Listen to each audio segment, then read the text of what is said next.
Hi viewers, welcome back to V R designs. അപ്പം നമ്മൾ ഇന്ന് കാണാൻ പോകുന്നത് ഒരു പാർട്ടി വെയർ കളക്ഷനാണ്. നമ്മൾ ഇതിന് മുമ്പ് ഇത് കൊണ്ടുവന്നിട്ടുണ്ടായിരുന്നു. റീസ്റ്റോക്കിംഗ് അല്ല, അത് കുറച്ച് ഡിഫറൻസ് ആയിരുന്നു. അതിൽ വന്നിട്ട് ഇത്രയും ഒരു കട്ടിയുള്ള ജോർജറ്റ് ഫാബ്രിക് ആയിരുന്നില്ല. ഇതിപ്പോൾ സ്ലീവ്സ് ലൈനിങ് അറ്റാച്ച്ഡ് അല്ല ആക്ച്വലി.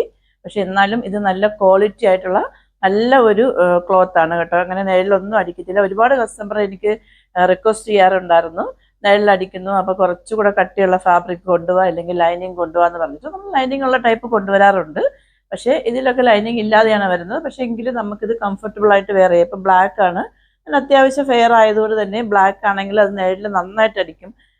കാരണം ഈ ലൈറ്റിംഗ് കൂടെ വരുമ്പോഴത്തേക്കും നന്നായിട്ട് ഇത് നിഴലടിക്കും. പക്ഷെ നിഴലൊന്നും അടിക്കുന്നില്ല. അപ്പം നമ്മളല്ലാതെ ഡേ ലൈറ്റിൽ വെയർ ചെയ്ത് കഴിഞ്ഞാൽ പിന്നെ ഒട്ടും തന്നെ നിഴലടിക്കത്തില്ല. നല്ലൊരു ഫാബ്രിക്കാണ്. ഇതിൻ്റെ കളർ എന്ന് പറയുന്നത് നല്ലൊരു ജെറ്റ് ബ്ലാക്ക് ഷെയ്ഡാണ് കേട്ടോ. നല്ല ബ്ലാക്ക് ഷെയ്ഡാണ്. നിങ്ങൾ ഈ വീഡിയോയിൽ കാണുന്ന അതേ സെയിം ഷെയ്ഡാണ് വരുന്നത്. 3/4 സ്ലീവ് ആണ്. സ്ലീവ്സ് ലൈനിങ് അറ്റാച്ച്ഡ് അല്ല, body portion full lining attached ആണ്. ഏലയിലാണ് വരുന്നത്. ഇതൊരു ഫ്രോക്ക് മോഡൽ പോലെ നമുക്ക് വെയർ ചെയ്യാം. ചെറിയ ഒരു എന്താ പറയുക, ഷോർട്ട്സ് ഒക്കെ ഇട്ട് അല്ലെങ്കിൽ ആങ്കിൾ ലെങ്ത് ലെഗിൻസ് ഒക്കെ ഇട്ടിട്ട് നമുക്ക് വന്നിട്ട് ഒരു പാർട്ടി വെയറിനൊക്കെ വെയർ ചെയ്യാൻ പറ്റിയ അടിപൊളിയാണ്. ഇതിൻ്റെ ലെങ്ത് 47 ആണ് വരുന്നത് കേട്ടോ. ഇതിൻ്റെ നെക്ക് എന്ന് പറയുന്നത് ബാക്ക് പോർഷനിൽ നിന്ന് വന്നിട്ട് കോളർ നെക്ക് പോലെ വന്നിട്ട് സെൻട്രൽ പോർഷനിൽ ഇങ്ങനെ ഒരു വി കട്ടിംഗ് ആണ് വരുന്നത്. ഇവിടെ വന്നിട്ട് ഷോയ്ക്ക് വേണ്ടിയിട്ട് കുറച്ച് പൊട്ടലി ബട്ടൺ ഒക്കെ കൊടുത്തിട്ടുണ്ട്. ഇവിടെ വന്ന് ഹെവി ആയിട്ട് ബീഡ്സ് വർക്ക് കൊടുത്തിട്ടുണ്ട്. ഞാൻ അതിൻ്റെ ക്ലോസ് വ്യൂ കാണിക്കാം, എങ്കിൽ മാത്രമേ അതിൻ്റെ ഭംഗി എത്രത്തോളം ഉണ്ടെന്ന് നിങ്ങൾക്ക് മനസ്സിലാവത്തുള്ളൂ. ഇങ്ങനെയാണ് അതിൻ്റെ ഫ്രണ്ട് പോർഷൻ വരുന്നത് കേട്ടോ. ഇങ്ങനെയാണ് വരുന്നത്. ഇതുണ്ടോ, ഹെവി ആയിട്ട് ഇങ്ങനെ ഈ നെക്ക് ഏരിയയുടെ ആ ഒരു ഷോൾഡർ ഏരിയയിൽ നിന്ന് ഇങ്ങനെ വന്നിട്ടുണ്ട് കണ്ടോ. ഇങ്ങനെയാണ് അതിൻ്റെ ഫ്രണ്ട് പോർഷൻ വരുന്നത്. ആ ബീഡ്സ് വർക്കും സ്വീക്വൻസ് വർക്കും കൊണ്ട് ഇങ്ങനെ ഹൈലൈറ്റ് ചെയ്തിട്ടുണ്ട്. അതേ വർക്ക് തന്നെ ഇതിൻ്റെ ഈ കോളറിൻ്റെ ബാക്ക് പോർഷനിലും ഇങ്ങനെ കൊടുത്തിട്ടുണ്ട് കേട്ടോ. നല്ല ഭംഗിയാണ്.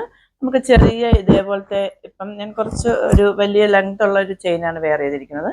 ചെറിയ ഒരു ലോക്കറ്റോ നമ്മളൊരു ചെറിയ ചെയിനോ ഒക്കെ വെയർ ചെയ്തിട്ട് നമുക്ക് ഒരു പാർട്ടിക്കൊക്കെ പോകുമ്പോഴത്തേക്ക് ഇടാൻ പറ്റും. ഹെവി ആയിട്ട് ഓർണമെന്റ്സ് ഒന്നും വെയർ ചെയ്യേണ്ട ആവശ്യം വരുന്നില്ല.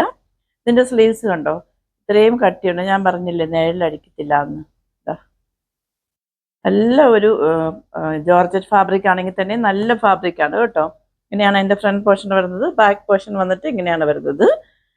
ഏലൈനാണ് വരുന്നത്. ഇത്രയും ഫ്ലെയർ വരുന്നുണ്ട്. ഇതുണ്ടോ, ഇത്രയും ഫ്ലെയർ വരുന്നുണ്ട്. അപ്പോൾ ഈ കുർത്തി വെയർ ചെയ്യുമ്പോഴത്തേക്ക് നമുക്ക് കിട്ടുന്നൊരു ലുക്ക് എന്ന് പറയുന്നത് ഇങ്ങനെയാണേ. നല്ല ഭംഗിയാണ് കാണാനായിട്ട് കേട്ടോ. ഈ വീഡിയോയിൽ കാണുന്ന പോലെ തന്നെയാണ്. അപ്പോൾ ഇതിൻ്റെ വേറൊരു ഷെയ്ഡും കൂടെ വരുന്നുണ്ട്. നമുക്ക് അതും കൂടെ കണ്ടു നോക്കാം. ഇപ്പം ഞാൻ വെയർ ചെയ്യിക്കുന്ന ഒരു ബ്ലാക്ക് ആണെങ്കിൽ ഇത് വന്നിട്ട് നല്ല ഒരു മെറൂൺ ഷെയ്ഡാണ്. നിങ്ങൾക്ക് ഇത് വന്നിട്ട് ഞാൻ ഇതിൻ്റെ ഫോട്ടോസ് ഇട്ടിട്ടുണ്ടായിരുന്നു. അപ്പോൾ കുറേ കസ്റ്റമർ ചോദിച്ചിട്ടുണ്ടായിരുന്നു റെഡ് ആണോ എന്ന്. ആക്ച്വലി റെഡ് അല്ല, നല്ല ഒരു മെറൂൺ ഷെയ്ഡാണ് കേട്ടോ. മെറൂൺ ഷെയ്ഡിലൊക്കെ ഈ ഒരു ബീഡ്സ് വർക്ക് വരുമ്പോൾ കണ്ടോ എന്ത് ഭംഗിയാണെന്ന് നോക്കിക്കേ. ഇത് കണ്ടോ, ഇങ്ങനെയാണ് വരുന്നത്. ബാക്കി ഏരിയ വന്നിട്ട് ഇങ്ങനെയാണ് വരുന്നത്. ബാക്കി എല്ലാം നമ്മൾ നേരത്തെ കണ്ടതിൻ്റെ സെയിം തന്നെയാണ്, വേറെ ഡിഫറൻസ് ഒന്നും വരുന്നില്ല. അപ്പോൾ ഈ കുർത്തി കൊണ്ട് നമുക്കൊന്ന് പെട്ടെന്ന് വെയർ ചെയ്തിട്ട് വന്നാലോ. അപ്പോൾ നമ്മൾ നേരത്തെ കണ്ട കുർത്തി വെയർ ചെയ്യുമ്പോഴത്തേക്കും ഇങ്ങനെ ഒരു ലുക്കാണ് കിട്ടുന്നത്. നല്ല ഭംഗിയല്ലേ കാണാനായിട്ട്. ഇത്രയും ഹെവി ആയിട്ട് വർക്ക് ചെയ്ത കുർത്തിക്ക് വന്നിട്ട് 849 ഉള്ളൂ. ഫ്രീ ഷിപ്പിംഗ് ആണ്. ഇതിൻ്റെ സൈസ് വന്നിട്ട് M2XXL ആണ് വരുന്നത് കേട്ടോ. അപ്പം ഇതിൻ്റെ ഏതെങ്കിലും ഒന്ന് നിങ്ങൾക്ക് ഇഷ്ടമാവുകയാണെന്നുണ്ടെങ്കിൽ വേഗം പർച്ചേസ് ചെയ്തോളൂ. ലിമിറ്റഡ് സ്റ്റോക്കാണ്. അപ്പോൾ ആദ്യമായിട്ട് എൻ്റെ ചാനൽ ആരെങ്കിലും സബ്സ്ക്രൈബ് ചെയ്യാതെ വാച്ച് ചെയ്യുകയാണെന്നുണ്ടെങ്കിൽ സബ്സ്ക്രൈബ് ചെയ്യാനും, ഇഷ്ടമാവുകയാണെങ്കിൽ ലൈക്ക് ചെയ്യാനും, ഷെയർ ചെയ്യാനും, കമൻറ്റ് ചെയ്യാനും മറക്കരുത്. നമ്മൾ മെസ്സേജസ് ഒക്കെ അയക്കുന്നുണ്ട്. കമൻറ്റിലൂടെ ആയാലും മെസ്സേജിലൂടെ ആയാലും സപ്പോർട്ട് ചെയ്യുന്നുണ്ട്. അപ്പം നിങ്ങളുടെ ഫ്രണ്ട്സ് ആൻഡ് റിലേറ്റീവ്സിലൊക്കെ ഒന്ന് ഷെയർ ചെയ്ത് കൊടുക്കുക കേട്ടോ. അപ്പം ഇനിയും ഒരുപാട് സബ്സ്ക്രൈബർ ഉണ്ടെങ്കിൽ മാത്രമല്ലേ നമുക്ക് ഒരുപാട് അഫോർഡബിൾ പ്രൈസിൽ കൊണ്ടുവരാൻ പറ്റത്തുള്ളൂ. അപ്പോൾ ഇനി അടുത്തൊരു എലഗന്റ് കളക്ഷനുമായിട്ട് വരുന്നവരേക്കും it's signing off Gauri Harsh.